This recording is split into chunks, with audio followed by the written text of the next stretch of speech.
એક કેવા લાગી, જે અદિતિ હતી ને દેવની માતા, એ અદિતિ કેવા લાગી કે સૂર્યનારાયણના રથના જે ઘોડા છે ને સફેદ છે. અને પેલી દૈત્યોની માતા હતી ને જે દીતિ, એવું કેવા લાગી કે ના, સૂર્યનારાયણના રથના ઘોડા કાળા છે. એકે કીધું સફેદ છે, એકે કીધું કાળા છે. હવે બંનેની વચ્ચે શરત લાગી. પછી તો સમય થોડોક આગળ ગયો. આજ વસ્તુ પુનરાવર્તિત થઈ. કશ્યપ ઋષિની બીજી બે પત્ની, એકનું નામ કદ્રુ ને એકનું નામ વનિતા. કદ્રુ હતી ને બધા સર્પની માં.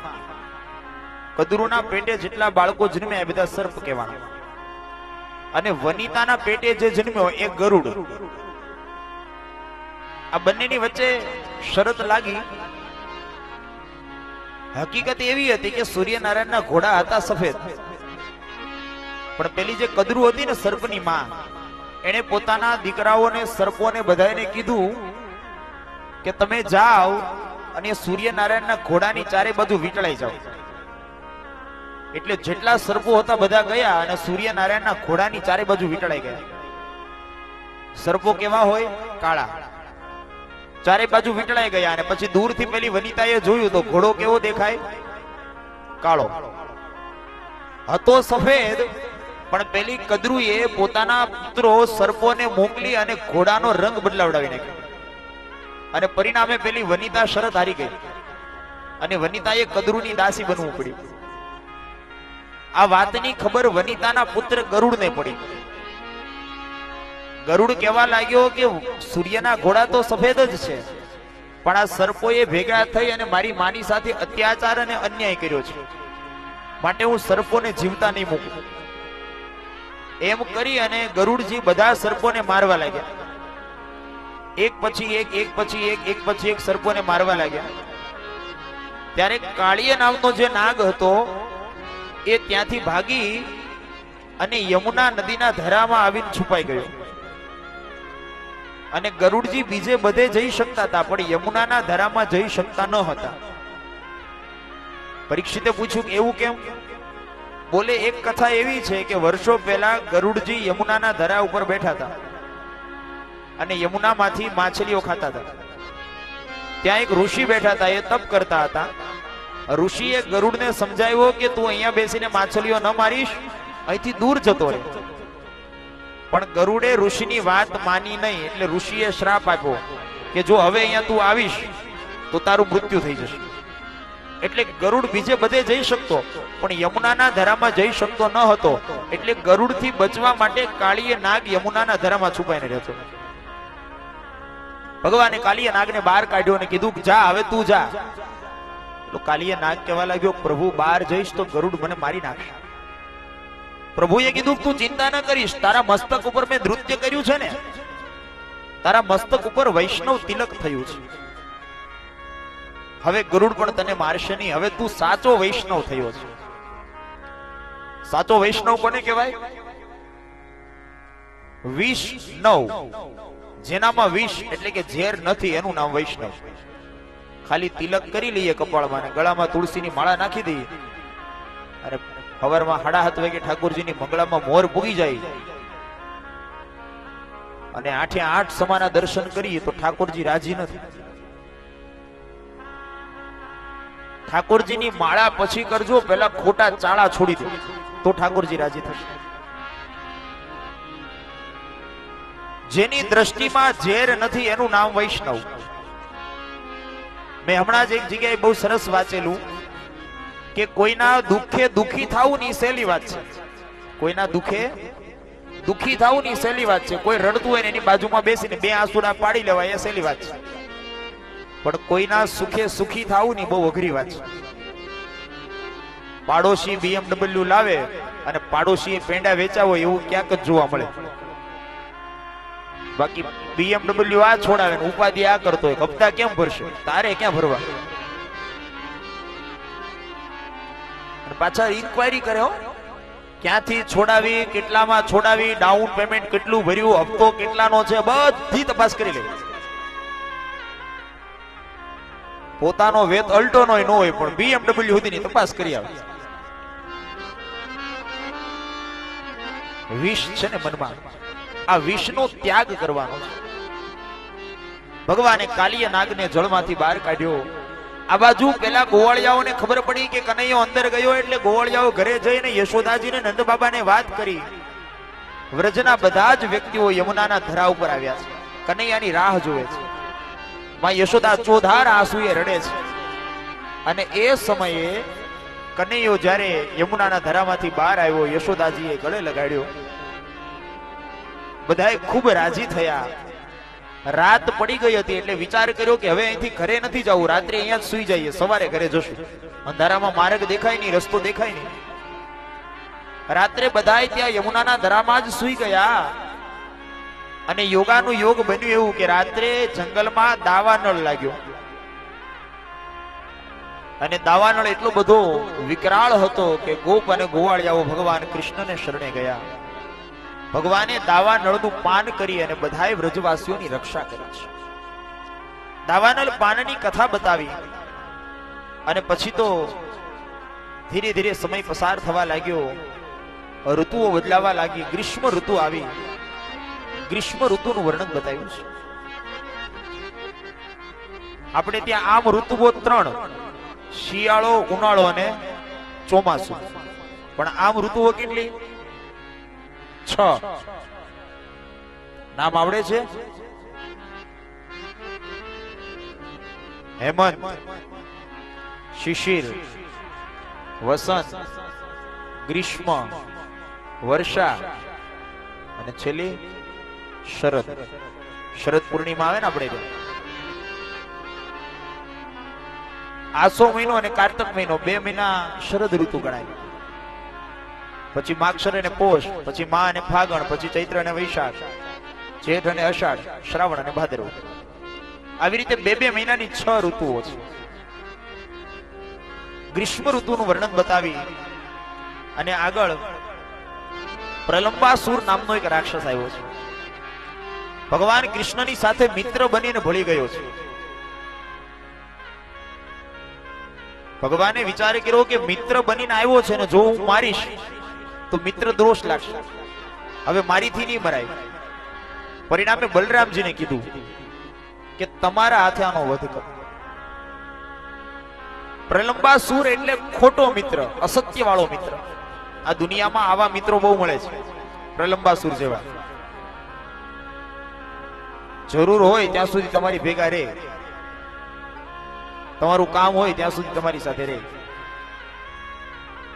હમણાં કોઈ માણસે એક બહુ સારી વાત કરી કે આજના માણસો એવા છે કે તમારી યારે હાથ મળાવે ને એટલે એના હૃદયમાં કેલ્ક્યુલેટર હોય, તરત કેલ્ક્યુલેશન થવા મળે કે કેટલાનો ફાયદો થશે.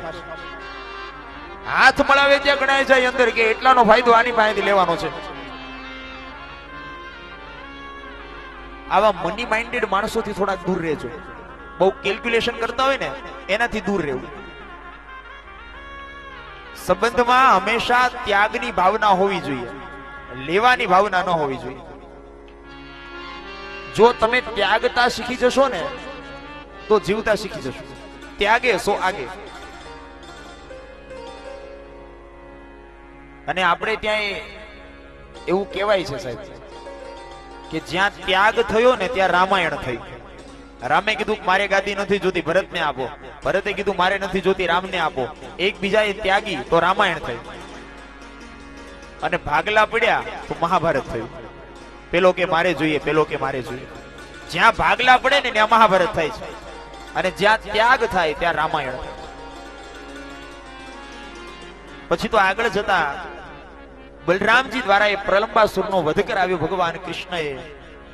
અને પછી એકવાર ભગવાન કૃષ્ણ, બલરામ અને ગોવાળિયાઓ ગાયો લઈ અને મુંજના વનમાં ગાયો ચરાવવા ગયા. મુંજનું ઘાસ છે ને બહુ લાંબુ હોય. વડીલોએ બધાએ જોયું હોય, ખેતી કરતા હોય દેહમાં એને ખ્યાલ હોય કે મુંજનું ઘાસ છે ને માણસ જેટલી હાઈટનું હોય, 4-4, 5-5 ફૂટ ઊંચું. એ મુંજનું ઘાસ હતું, એના વનમાં ગાયો ચરાવવા ભગવાન કૃષ્ણ અને બલરામ સાથે ગયા. ગાયો ચરતી ચરતી થોડીક આગળ નીકળી ગઈ. એ ગાયોને ગોતવા જ્યારે કૃષ્ણ અને બલરામ નીકળ્યા ત્યારે મુંજના વનમાં પુનઃ એકવાર દાવાનળ લાગ્યો છે. સૌ ગોવાળિયાઓ અને ગાયો, સૌ ગોવાળિયાઓ ભગવાન કૃષ્ણને ચરણે આવ્યા. પુનઃ પ્રાર્થના કરી, હે પ્રભુ, આ દાવાનળ માંથી અમને બચાવો. કૃષ્ણ કૃષ્ણ મહાવીર, હે રામ અમિત વિક્રમ, હે કૃષ્ણ, હે મહાવીર, હે રામ, હે અમિત વિક્રમ, અમને બચાવો. ભગવાને પાછા બધાને બચાવ્યા. અને પછી તો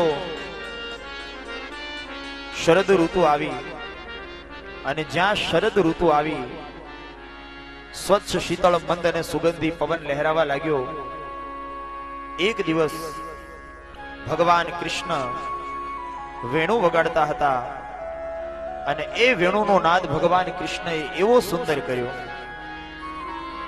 ભગવાન કૃષ્ણ તૈયાર થયા છે. પીળું પીતાંબર પહેર્યું છે, મસ્તક ઉપર મુકુટ છે, કંઠમાં વૈજયંતી માળા છે, ચંદનનું મસ્તકમાં તિલક છે, હાથમાં મોરલી છે. અને એ વૃંદાવનની અંદર ભગવાન વેણુ વગાડે અને સુખદેવજી મહારાજ લખે છે, બરહા પીડમ નટવર વપુ કર્ણયો કર્ણિકાર, બરહા પીડમ નટવર વપુ કર્ણયો કર્ણિકાર, વિગ્રદવાંસ કનક કપિશમ વૈજયંતી ચ માલા, વિગ્રદવાંસ કનક કપિશમ વૈજયંતી ચ માલા, રંદ્રન વેણુ રંદ્રન વેણુ રધર સુધયા પૂરયન ગોપરોતે વૃંદારણ્યમ સ્વપદરમણમ પ્રાવિશદ્ગીત કીર્તિ, વૃંદારણ્યમ સ્વપદરમણમ પ્રાવિશદ્ગીત કીર્તિ.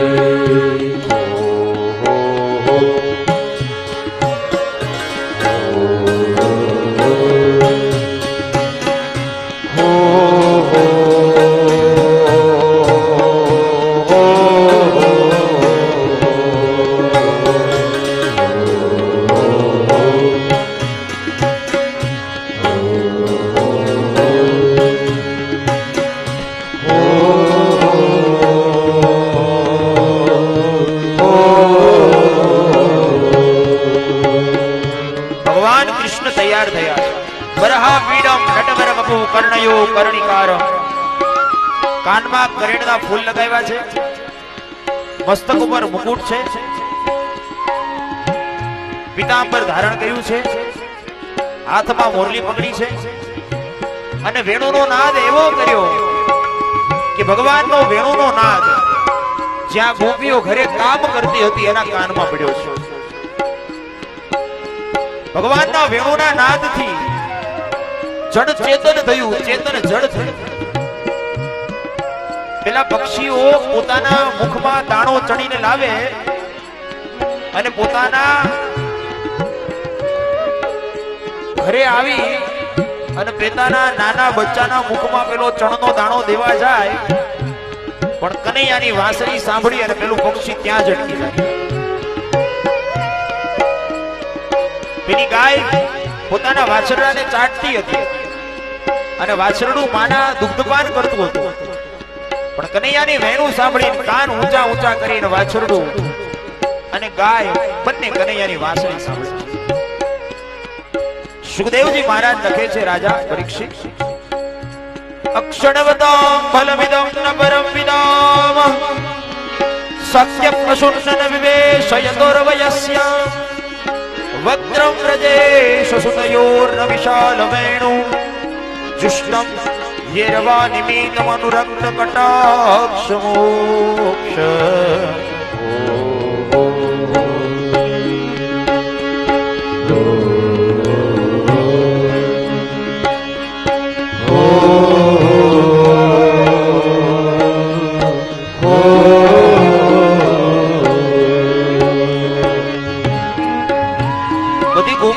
ભગવાન મનમાં ચર્ચા કરે છે, વિચાર કરે છે, અરે ગોપી, આ પેલી વાંસળી કેટલી ભાગ્યશાળી છે. બોલે કેમ? ભગવાન કૃષ્ણના મુખની નજીક રહેવા મળે છે. એ વાંસળી તે કયા પુણ્ય કર્યા છે કે કનૈયો તને ભેગી ભેગી રાખે છે. કનૈયાના હોઠ રૂપી તને તકિયો મળે છે, કનૈયાના હાથ રૂપી તને ખાટલો મળે છે. અને જેમ કોઈ માણસ એકબીજાના પગ દબાવતું હોય એમ કનૈયો પોતાની આંગળીઓથી તારા પગ દબાવે છે. તારા એવા કયા પુણ્ય છે કે કનૈયો તારી એટલી સેવા કરે છે? વાંસળી કહેવા લાગી, એમનામાં બધું નથી મળ્યું. જંગલમાં ઊભું પડ્યું, ટાઢ તડકો બધું સહન કર્યું, લોકોએ અમને કાપ્યા, વાંસ કપાય, છતાંય કઈ ન બોલ્યા. પછી અમારી અંદર છેદ પાડવામાં આવ્યા. એ ગરમ ગરમ લોખંડના સરિયાથી છેદ પાડ્યા ને તોય અમે કશું બોલ્યા નહીં. બધું સહન કર્યું, ત્યારે આજે કૃષ્ણ સુધી પહોંચ્યા છે. અને અમારો મોટામાં મોટો સદગુણ છે ને એક જ છે. શું? બોલે અમે પોલી છીએ, અંદર અને બહાર અમારી અંદર કશું ભરેલું નથી, અમે પોલી છીએ. ભગવાનને એવો જ માણસ ગમે જે નળવો હોય, ખાલો હોય. બહુ અંદર ભરેલો માણસ ભગવાનને ગમતો નથી. નિર્મલ મન જન સોહમ મોહે પાવા, મોહે કપટ છલ છિદ્ર ન ભાવા. એ સમયે ભગવાન વાંસળી વગાડતા હતા અને એક મોર આવ્યો નૃત્ય કરતો કરતો. કનૈયાને કહેવા લાગ્યું, ચાલો મારી સાથે એક વસ્તુ દેખાડું, એક જગ્યાએ તમને લઈ જાઓ, એક માણસની મુલાકાત કરાવવાની છે. આગળ મોર, પાછળ કનૈયો. ધીરે ધીરે ચાલતા ચાલતા આગળ ગયા. મોર થોડો આગળ ગયો તો ત્યાં યમુનાના ધરા ઉપર રાધાજી, શ્રી રાધાજી યમુના જળની મટુકી ભરી અને જતા હતા. અને મોરે કનૈયાને ઈશારો કર્યો, આને મળાવવાના છે. જુઓ, કનૈયાની દ્રષ્ટિ જ્યાં રાધા ઉપર પડી, રાધાજી શરમાણા. હાથમાં મોરલી તો છે કનૈયાના, પણ રાધાજીને જોયા ને પછી હવે કનૈયો મોરલી વગાડી શકતો નથી. जब देखी वृषभानुजा तो ही बीच जागी हूँ, कौन सी रह गई हाथ में और फिरने लागी फूक. વાંસળી હાથમાં રહી ગઈ પણ કનૈયો ફૂંક ન મારી શક્યો રાધાજીને જોયા પછી. એવી કનૈયાની હાલત. અને અહીંયા રાધાજીની હાલત. બોલે જેવા કનૈયાને જોયો રાધાજી શરમાણા. વિચાર કર્યો, ઘૂંઘટ કાઢીને મોઢું ઢાંકી દઉં. અને જ્યાં ઘૂંઘટ ખેંચવા ગયા ત્યાં માથે મટકી હતી. જ્યાં સાડી ખેંચી અને ઉપરથી મટકી પડી નીચે અને કટકી કટકી હો ગઈ મટકી, ટુકડા ટુકડા થઈ ગઈ. રાધાજી શરમાઈ ત્યાંથી જતા રહ્યા. અને કનૈયાએ મોર સાથે હાથ મળાવ્યો. વાહ દોસ્ત, બહુ સરસ કામ કર્યું. તે મારું કામ કર્યું છે ને, જ્યાં આજથી તારું મોર પંખ હું મારા મસ્તકમાં ધારણ કરીશ. આજીવન લોકો જ્યાં સુધી મને યાદ કરશે ત્યાં સુધી તને યાદ કરશે. ભગવાને મોરની પાસેથી મોર પીછ આજે ધારણ કર્યું છે. એવું કહેવાય છે કે બીજા બધા પશુઓ, બધા પક્ષીઓ છે ને, એ પ્રજોત્પત્તિ માટે સંભોગ કરે છે, પણ મોર એક એવું પ્રાણી છે કે જે સંભોગ કરતું નથી. એની પ્રજોત્પત્તિ સંભોગથી થતી નથી. એટલા માટે ભગવાને મોરપીંછ પસંદ કર્યું. અને પછી તો ભગવાને વેણુ ગીત ગાયું, ગોપીઓએ વેણુ ગીત ગાયું, ભગવાને વેણુ વગાડી, એ કથા બતાવી. અને આગળ જતા હેમંત ઋતુ આવી છે. જ્યારે હેમંત ઋતુ આવી ત્યારે શું થયું? બોલે હેમંતે પ્રથમે માસે નંદ વ્રજ કુમારિકા, નંદ વ્રજ કુમારિકાઓ ભેગી થઈ અને હેમંત ઋતુના પ્રથમ માસે માં કાત્યાયનીનું વ્રત કરે છે. નદીમાં જાય, સરિતામાં સ્નાન કરે અને નદીને કિનારે માટીમાંથી માતાજીની મૂર્તિ બનાવે છે. આપણે માવડીઓ જે જૂના હશે એને યાદ હશે કે પેલા આપણે ગોરમાં કરતા તો નદીના કાંઠે જ માટીમાંથી બનાવે, અને હજી પુરુષોત્તમ મહિનો જ્યારે આવે ત્યારે માતાજીઓ કરે ને બધું માટીમાંથી મૂર્તિ બનાવે. આ વખતે આવે છે પુરુષોત્તમ મહિનો, આસો મહિનામાં અધિક મહિનો, એટલે માટીમાંથી મૂર્તિ બનાવીને પેલી નંદવ્રજ કુમારિકાઓ એ કાત્યાયની માતાની પૂજા કરે છે. એમને પુષ્પ અર્પણ કરે, પદાર્થો અર્પણ કરે, બે હાથ જોડી પ્રાર્થના કરે.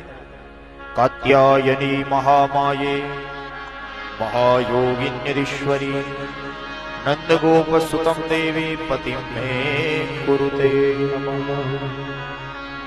હે કાત્યાયની, હે મહાયોગીન્દ્રીશ્વરી, હે જગદંબા, જો અમારી પૂજાથી પ્રસન્ન હો ને તો એક કામ કરો. બોલે શું? નંદગોપ સુતમ દેવી પતિમ મે કુરુતે નમઃ. કૃષ્ણ અમારા પતિ બને એવી કૃપા કરો. કાત્યાયની વ્રતનું મહત્વ બતાવી અને આગળ ચીરહરણની લીલા બતાવી છે.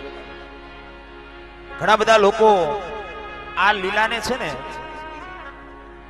તાર્કિક દ્રષ્ટિએ વધારે જોતા હોય છે કે ભગવાને આવું કેમ કર્યું, પણ હકીકતે અહીંયા બ્રહ્મ જ્ઞાન છુપાયેલું છે. ભગવાન ગોપી રૂપી જીવને એવું કહે છે કે તું બહાર આવ અને મારી પાસે આવ. આ સંસારના જે ભૌતિક બંધનો છે એમાંથી છૂટી જાય. શરીર છે ને એ જ આત્માનું વસ્ત્ર છે. વસ્ત્રહરણની લીલા દ્વારા ભગવાને ગોપીઓના ક્ષોભનો અને મોહનો ભંગ કર્યો, એ કથા બતાવી. અને પછી તો આગળ જતા એક દિવસ ભગવાન કૃષ્ણ, બલરામ અને ગોવાળિયાઓ ગાયો ચરાવવા માટે જંગલમાં ગયા છે. જ્યાં ગાયો ચરાવતા હતા, ગાયો ચરાવતા ચરાવતા ભગવાન કૃષ્ણને ભૂખ લાગી, ગોવાળિયાઓને પણ ભૂખ લાગી. કૃષ્ણ અને ગોવાળિયાઓ બધા બેઠા હતા એટલે ગોવાળિયાઓ કહેવા લાગ્યું કે કનૈયા ભૂખ લાગી છે, શું કરીએ? કનૈયાએ કીધું કે એક કામ કરો, અહીંથી થોડાક દૂર જાઓ, ત્યાં બ્રાહ્મણોનું ઘર છે, ત્યાં ઘણા બધા બ્રાહ્મણો રહે છે, ત્યાં જઈને બ્રાહ્મણોને કહેજો કે કૃષ્ણએ મોકલ્યા છે ને જમવાનું આપો, એટલે બ્રાહ્મણો તમને જમવાનું આપશે. કનૈયાના મોકલેલા 3-4 ગોવાળિયાઓ આવ્યા છે પેલા બ્રાહ્મણોના ઘરે. ઘણા બધા બ્રાહ્મણો ભેગા થઈ યજ્ઞ કરતા હતા. યજ્ઞની ધૂમ્રસેરથી આકાશ છવાયેલું છે, વેદના મંત્રોનો ઉચ્ચાર થાય છે, સ્વાહા સ્વાહા બોલીને બ્રાહ્મણો આહુતિ આપે છે.